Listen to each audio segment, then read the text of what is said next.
सिर्फ रजिस्ट्री क्यों काफी नहीं होती?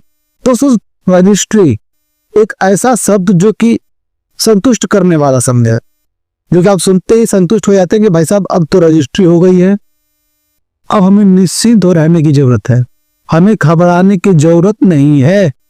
लेकिन गलती वही है, आप संतुष्ट हो गए, आपको संतुष्ट नहीं होना है, क्योंकि रजिस्ट्री सिर्फ एक ट्रांजैक्शन का जरिया है जमीन खरीदने का, जो कि मैं आपको हमेशा बताता हूं। रजिस्ट्री सिर्फ वो एक तरीका है जमीन खरीदने का, और वो मालिकाना हक साबित नहीं करता। जाहिर सी बात है दोस्तों, जिन मामलों में आप एकदम निश्चिंत हो जाते हैं कि अब तो मैंने रजिस्ट्री करा ली है, अब मुझे निश्चित रहने की जरूरत है, कोई टेंशन वाली बात नहीं, अब मैं घर में बना सकता, लेकिन तब भी नोटिस आ सकता है आपको। क्यों? आपने कई ऐसे मामला थे जब आपने पूरे ही नहीं किए, आपने ध्यान ही नहीं दिया।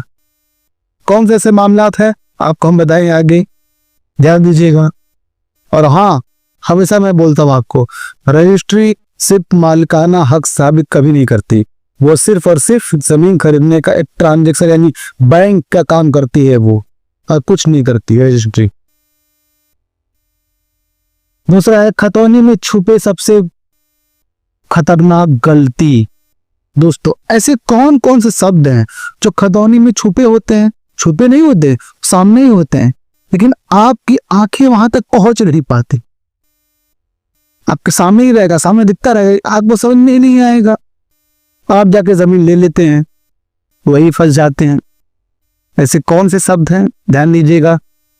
सरकार, अगर मालिक के नाम के जो महाबे खातेदारक के नाम लिखे होते हैं वहां पे अगर सरकार लिखा है तो समझ जाइए ये जमीन सरकारी है, ये जमीन सरकार के अधीन आती है। आपको इसके बारे में ध्यान ही नहीं देना है, कितना भी वो सस्ता जमीन मिले। और हाँ, याद रखिएगा, मैं टॉपिक पर हटना चाहता हूं टॉपिक से। ये टॉपिक खत्म होने के बाद मैं आपको बताऊंगा कि जमीन कौन से तरीके से आप लेंगे तो आपको बेहतर रहेगा, वो तरीका मैं आपको समझाऊंगा, पूरे स्टेप बाय स्टेप मैं आपको समझाऊंगा। उस तरीके से अगर आप मेरे तरीके से आप फॉलो करेंगे उस जमीन लेने के तरीके को, तो आपको फ्यूचर में कभी दिक्कत नहीं होगी जमीन के रिलेटेड, ठीक है। हाँ, तो ध्यान फिर से आते हैं वापस मेन टॉपिक पे। अगर सरकार लिखा है तो समझ जाइए वो गवर्नमेंट के अधीन है।